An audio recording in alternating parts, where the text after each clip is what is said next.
Maintenant, c'est un moment où il faut absolument multiplier l'amour gratuit entre nous. Et pas je suis fâché avec toi, tu m'as dit ci, tu m'as dit ça, etc.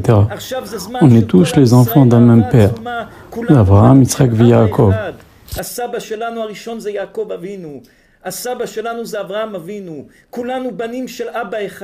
C'est comme un Sefer Torah.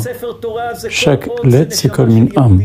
S'il manque une lettre dans le Sefer Torah, le Sefer Torah, il est pas soul, il n'est pas caché. C'est pareil. On doit être tous unis.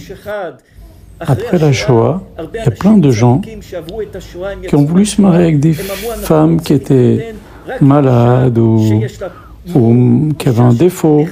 On leur a demandé pourquoi tu es prêt, ou qui ne leur plaisait pas, pourquoi tu es prêt à cela? Ils ont répondu, on a vu tellement le mal exploser pendant la guerre que maintenant on a envie de multiplier le bien, faire du bien, se marier, pas pour mon intérêt, se marier pour faire du bien à l'autre. C'était aussi dans l'autre sens, des femmes qui prenaient des fois des hommes qui étaient blessés, qui étaient handicapés. Ils ont vu tellement de mal dans le monde pendant la guerre qu'ils ont voulu faire du bien, multiplier le shalom. Il faut arrêter les disputes, le lashon hara, les conflits. On a sali l'atmosphère avec la saleté de la dispute, la saleté du lashon hara. Et c'est ce qu'on dit dans le vidéo de Kippour. Ce que toi, Hachem, tu as interdit, moi je me le suis permis. Ce que toi, Hachem, t'as permis, moi je me le suis interdit. Ce que toi, tu aimes, Hachem, moi je l'ai haï. Ce que toi, Hachem, tu n'aimes pas, moi je l'ai aimé. On a fait tout à l'envers parce qu'on a laissé le Satan rentrer en nous. Et comment on va purifier l'atmosphère avec l'amour du prochain, l'amour gratuit, en renforçant aussi la tmimut à l'émouna envers Akadosh Baruch Hu. Il faut se débarrasser de deux choses aussi qui sont la tristesse et la joie sale dans le péché.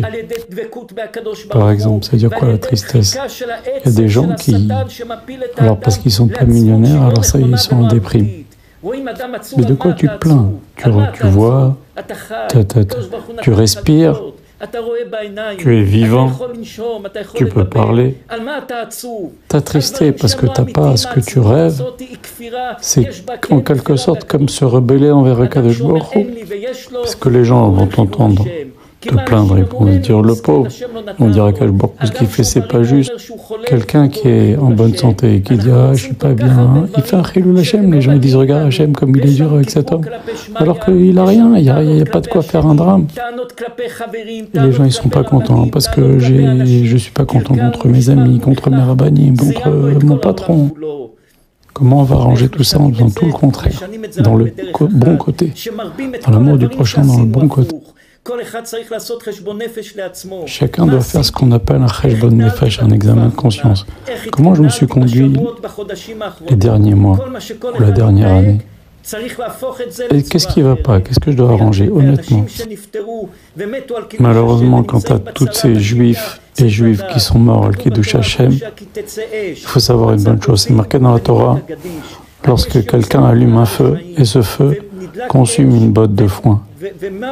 C'est bien une botte de foin, c'est utile. Alors c'est quelqu'un qui est méchant, qui a allumé le feu, et à cause de gens méchants, des gens mauvais, il y a des gens bien qui meurent. Et c'est ça qu'on apprend de ce verset. Il faut renforcer l'amour du prochain et la tmimut envers Akadosh Baruch Hu. Il faut une émouna simple et sincère. C'est ça qu'on a perdu aussi dans notre génération. Ça, c'est la base de la base. Il y a des choses que tu ne comprends pas, ça ne doit pas du tout t'enlever la émouna. Celui qui a perdu sa émouna, la émouna la plus simple, c'est l'émouna basique, il faut qu'il se réveille. Et celui qui met dans sa tête des choses impures, il va dans le mauvais chemin, un chemin très dangereux.